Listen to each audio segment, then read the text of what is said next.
Hello my dear friends, welcome back to the YouTube channel of Chahal Academy. मैं हूं सुप्रिया सिंह और आज हम डिस्कस करने वाले हैं UPSC prelims history question year 2024। ये हमारा फाइनल एंड है अभी तक के डिस्कशन का, क्योंकि हमने स्टार्ट किया था 1993 से एंड हम खत्म कर रहे हैं 2024 तक। तो फाइनली हमारा ये जो सीरीज है यूपीएससी पीवाईक्यू डिस्कशन की हिस्ट्री की वो खत्म हो जाएगी। आइए हम क्वेश्चन नंबर 1 पे चलते हैं। पहला question, consider the following information. 2024 में ये सवाल आया है। आर्कियोलॉजिकल साइट है, स्टेट है और उसके बारे में डिस्क्रिप्शन है, यानी कि यहाँ पे 3 पार्ट बता रहे हैं, राइट। पहला, चंद्राकेतुगढ़ उड़ीसा में है, ट्रेडिंग पोर्ट टाउन है। तो आप ये बताओ कि चंद्राकेतुगढ़ हमने पीवाईक्यू में किया है। 1990s के पीवाईक्यू में हमने देखा था चंद्रकेतुगढ़ कौन सा जगह था। हमने देखा था कि ये वेस्ट बंगाल में सिचुएटेड है, राइट, और ये एक ट्रेडिंग पोर्ट है। तो ये दोनों चीज तो सही है, लेकिन उड़ीसा गलत है, वेस्ट बंगाल में, यानी फर्स्ट हो जाएगा गलत। इनाम गांव बहुत ही फेमस महाराष्ट्र में एक कैल्कोलिथिक साइट है, तो ये तो एब्सोल्युटली दिस इज ट्रू, ठीक है। उसके बाद मंगाडू केरला की मेगालिथिक साइट है, ये भी ट्रू, ठीक है। ये दोनों ही ट्रू है। देखो, अब साइड से मेगालिथिक, मेसोलिथिक, पेलियोलिथिक से सवाल नहीं आते थे पीवाईक्यू में। आपने देखा होगा अभी तक यूपीएससी पीवाईक्यू में इससे रिलेटेड क्वेश्चन नहीं है कि मेगालिथिक कौन है। तो देखो ट्रेंड कितना डिफर कर रहा है, ट्रेंड डिफर कर रहा है कि नहीं। आप पहले साइट्स जो megalithic, palaeolithic, mesolithic, megalithic, chalcolithic, IVC, आप ये सब छोड़ देते थे। आईवीसी छोड़ दो, पेलियोलिथिक, मेसोलिथिक, नियोलिथिक, कैल्कोलिथिक छोड़ देते थे। अब देखो इसी से रिलेटेड क्वेश्चन आ रहा है, इसलिए ये वाली चीजें आपके लिए इंपॉर्टेंट है। तो नोट कर लो कि आपको ये जो एरा है, पेलियोलिथिक, मेसोलिथिक, नियोलिथिक, कैल्कोलिथिक, इसको और इसकी साइट्स को याद करना जरूरी है। तो इसको जरूर आप प्रिपेयर कर लेना 2025 प्रीलिम्स के लिए, ठीक है। उसके बाद सालीहुंदम, Andhra Pradesh rock cut grave shrine. अब देखो यहाँ पे गलत क्या है। सालीहुंदम ठीक है, आंध्र प्रदेश में ठीक है, और ये सालीहुंदम जो आंध्र प्रदेश में कहाँ है, श्रीकाकुलम डिस्ट्रिक्ट में, ठीक है। लेकिन ये रॉक कट केव श्राइन नहीं है, बल्कि ये बुद्धिस्ट स्तूप के लिए फेमस है और विहार के लिए, ठीक है। सो बुद्धिस्ट स्तूप एंड विहार है सालीहुंदम में, यानी थर्ड क्या है, फोर्थ क्या है, गलत है। इसका मतलब 2 and 3 B would be the correct answer here, ठीक है। इसका एक्सप्लेनेशन आप पढ़ लेना, ओके। अब चलते क्वेश्चन नंबर 2 पे। संगाभूति एन इंडियन बुद्धिस्ट मॉन्क। संगाभूति क्या है, एक बुद्धिस्ट मॉन्क है, who traveled to China at the end of the 4th century AD, was the author of commentary on। वो चाइना में ट्रैवल किए थे at the end of 4th century AD, वो author थे, ठीक है। was the author of a commentary on, किस चीज के कमेंट्री पे इन्होंने राइटिंग करी थी। तो इसका आंसर होगा सर्वस्तिवाद विनय। सर्वस्तिवाद विनय। अब मेरे को एक बार बताओ कि सर्वस्तिवादन क्या है। आपको पता होगा ना कि सर्वस्तिवादन हमने पढ़ा था कि क्या बुद्धिज्म का एक ऑफशूट है।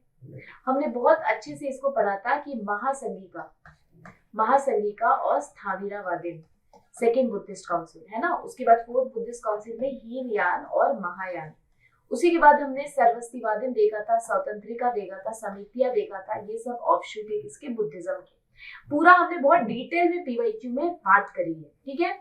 तो सर्वस्तिवादन विनय जो है ये क्या है, ये इनका कमेंट्री है, ठीक है। बुद्धिस्ट मॉन्क है, इन्होंने सर्वस्तिवादन विनय पे कमेंट्री दी थी। और बाकी जो है प्रजानम पित्रा सुप्ता या फिर विशुद्धि मार्ग या फिर ललित विसार, ये सारे जो है ये सारे बुद्धिस्ट राइटिंग ही है। पहले मैं आपको बता दूं कि ऐसा नहीं है कि these are not Buddhist writing.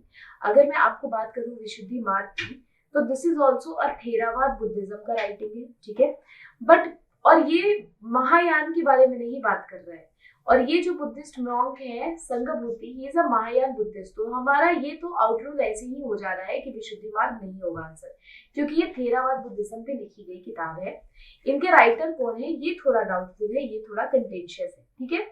इसके राइटर्स जो है ये कंटेंशियस है, ये डाउटफुल है। यहाँ पे 2-3 सोर्सेस 2-3 नाम बताते हैं। तो इनकी आप बोल सकते हो कि नॉन ये स्पेसिफिक राइटर या फिर एनोनिमस है, तो हम इसका पता नहीं लगा सकते।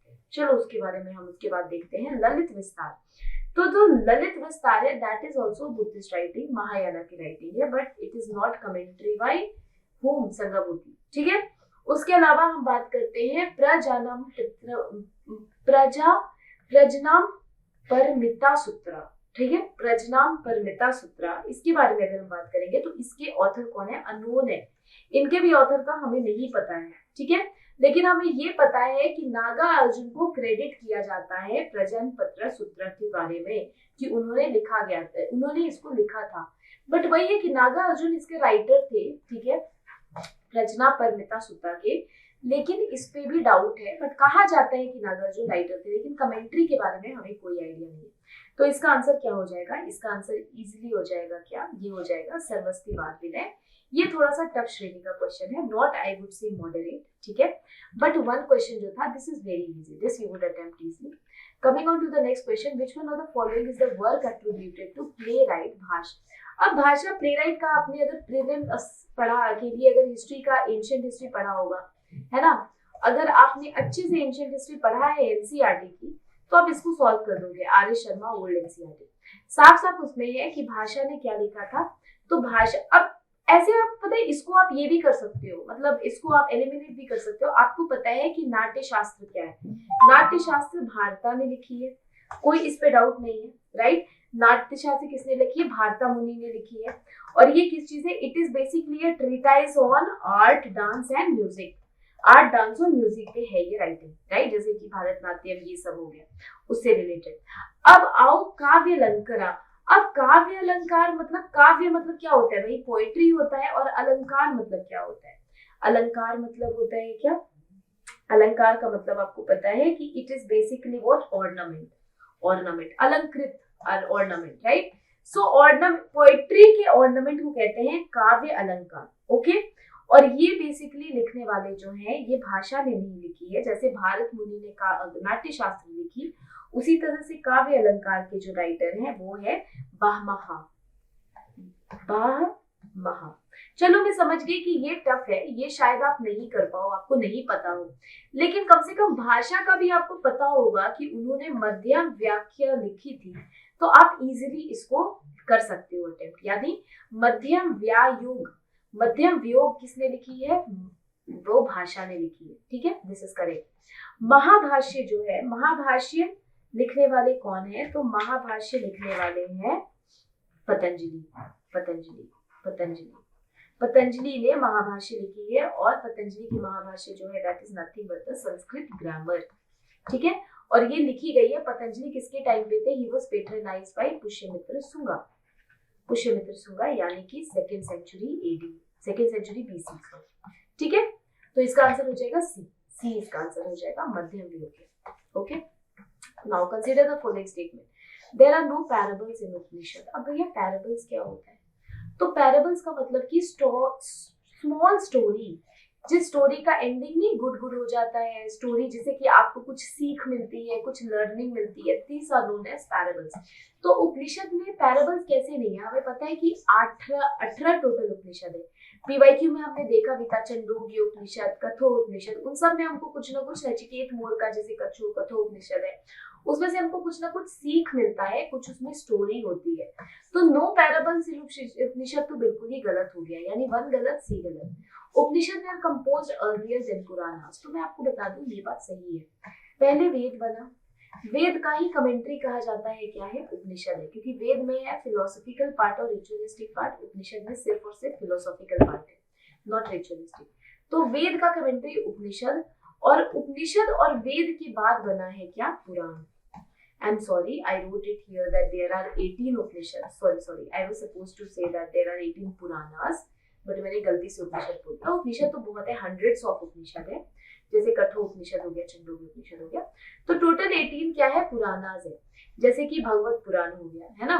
तो अब देखो कि वेद की कमेंट्री उपनिषद वेद के बाद आए थे, और पुराना जो है, क्योंकि पुराण का जो टाइम पीरियड है that is basically 3rd century BC to 11th century AD, ठीक है। आपको वेद का टाइम पीरियड पता होगा, ऋग्वेदिक के टाइम से ही 1500 से लेकर के 600 बीसी, क्योंकि ऋग्वेदिक पहले ऋग्वेदा टाइम में बना था, ऋग्वेदा जो था उस टाइम पे ऋग्वेद लिखा गया था, यानी 1500 से 1000 बीसी, तो क्या 1000 से 600 बीसी के टाइम पे साम यजुर्वेद था, ठीक है। उसके बाद उसकी कमेंट्री आती है उपनिषद, और एंड में पुराण आती है, यानी उपनिषद का टाइम पीरियड है 6 से 5th सेंचुरी बीसी, 6 से 5th सेंचुरी बीसी, 6 से 5th सेंचुरी बीसी, ठीक है। तो 2 इसका सही हो जाएगा, या इसका आंसर हो जाएगा, इसका आंसर हो जाएगा बी। ठीक है, now coming on to question number 5, with reference to ancient India Gautam Buddha was generally known by which name?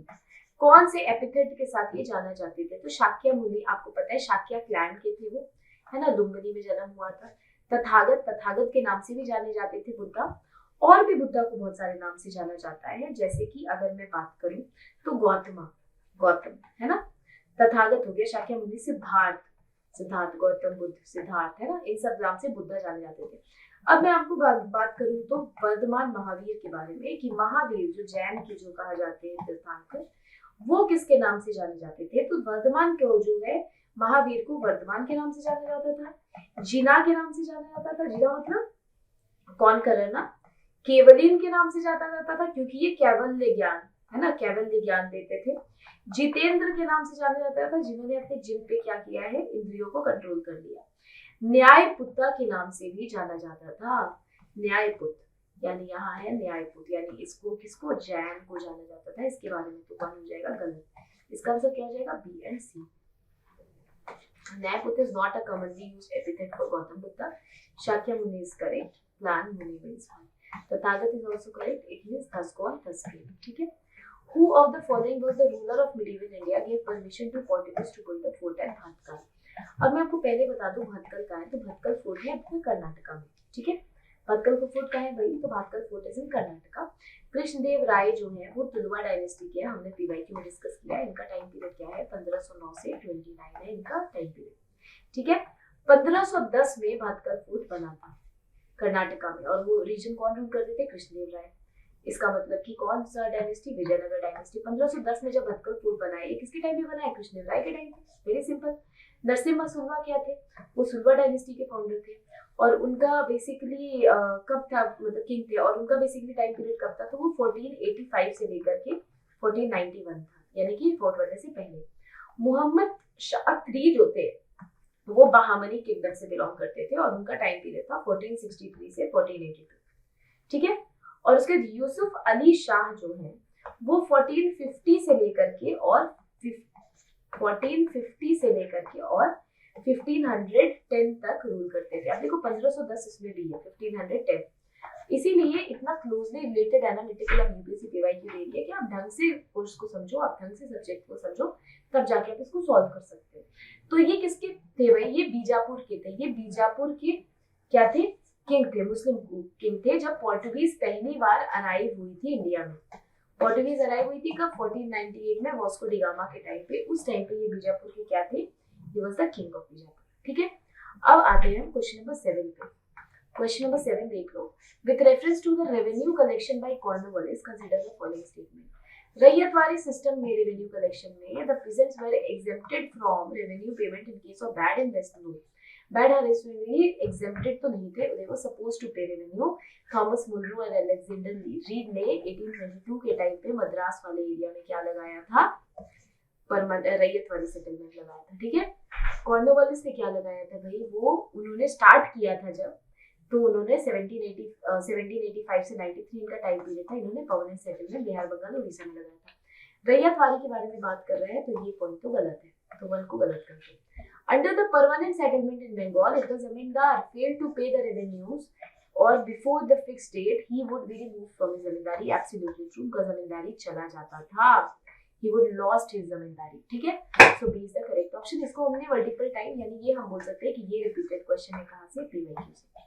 सो एक क्वेश्चन आपको मिल गया एकदम सेम रिपीटेड। ठीक है, चलो question number 8, with reference to government of India 1935 statement देखो।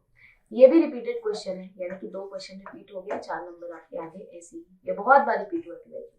It provided for establishment of All India Federation based on union of the British Indian provinces and country state। बिल्कुल, लेकिन federation जो है वो आई नहीं, क्योंकि ब्रिटिश कंट्री स्टेट के साथ यूनियन फेडरेशन कनेक्ट ये नहीं है, क्या बोलते हैं, union of the British country state, कभी ये आई नहीं, लेकिन ये प्रोवाइड तो किया था ऑल इंडिया फेडरेशन का, पहले सही है। Defence and foreign affair were kept under the control of federal legislature. नहीं भाई, अगर डिफेंस और फॉरेन अफेयर ही दे देंगे इनके पास बचेगा क्या, तो it was kept under strict control of the governor general, और you can say under the viceroy. ठीक है, so D was incorrect, D is incorrect, so the option would be direct. Very easy question, it is a repeated question actually. उसके बाद हम देखते हैं it provided for establishment of all India federation based on the union of the British Indian provinces. उसके बाद defence of foreign affairs based kept under the control of the legislature. Question number 9. Who was the provisional president of the Constituent Assembly before Rajendra Prasad took over? Rajendra Prasad ने कब लिया था? 11 दिसंबर 1946 में लिया था. यानी ये भी रिपीटेड क्वेश्चन है. हमने बात किया था राजेंद्र प्रसाद ने कब लिया था अपना कुर्सी, है ना, कॉन्स्टिट्यूएंट असेंबली की एज अ प्रेसिडेंट.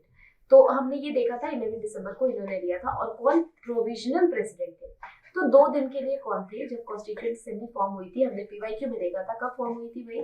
तो 9 दिसंबर 1946 को फॉर्म हुई थी. 1946 को जब कॉन्स्टिट्यूएंट असेंबली फॉर्म हुई थी तो पहले कौन थे? सच्चिदानंद सिन्हा. 2 दिन के बाद ये कौन थे? ये प्रोविजनल प्रेसिडेंट थे. सच्चिदानंद सिन्हा के बाद किसने टेक ओवर किया था? राजेंद्र प्रसाद ने. तो सी राजगोपालाचारी गलत है, ये गलत है. ये भी रिपीटेड क्वेश्चन है. यानी कि question number 9, question number 8, question number 7 direct repeated question है आपके इस एग्जाम में. ठीक है. अब हो गया हमारा 9 ही क्वेश्चन था, इसमें हमारा हो गया खत्म. आप अगर देखो तो क्वेश्चन नंबर 9 आप इजीली सॉल्व कर सकते हो, 8 इजीली सॉल्व कर सकते हो, 7 इजीली सॉल्व कर सकते हो. सी में आए तो सी भी 6 भी इजीली सॉल्व हो जाएगा क्योंकि आपको टाइम पीरियड पता है, वर्टिकल कोड कहाँ है ये पता है, आपका हो जाएगा. राइट. उसके बाद देखो Shakyamuni Tathagata, easy question, you will solve this. उसके बाद देखो उपनिषद वाला तो वेरी इजी क्वेश्चन है ना, पैराबल्स नहीं, ऐसा हो ही नहीं सकता. कठोपनिषद, चांडोक्य उपनिषद, ऑल दैट यू नो. ये वाला जो है ये थोड़ा सा मॉडरेट टू टफ में आ जाता है एक क्वेश्चन. ठीक है, मैं मानती हूँ ये आता है मॉडरेट टू टफ में. इसके अलावा संगभूति जो है ये भी थोड़ा मॉडरेट टू टफ में आता है. 2 क्वेश्चन, ये इजी क्वेश्चन है, दिस इज इजी. आपको अगर साइड्स पता है, अगर आपको इनाम गांव भी पता है ना तो आप इसको बना लोगे. चंद्रकेतुगढ़ आपको पता है तो 1 नहीं है तो आप 1 एलिमिनेट कर दो.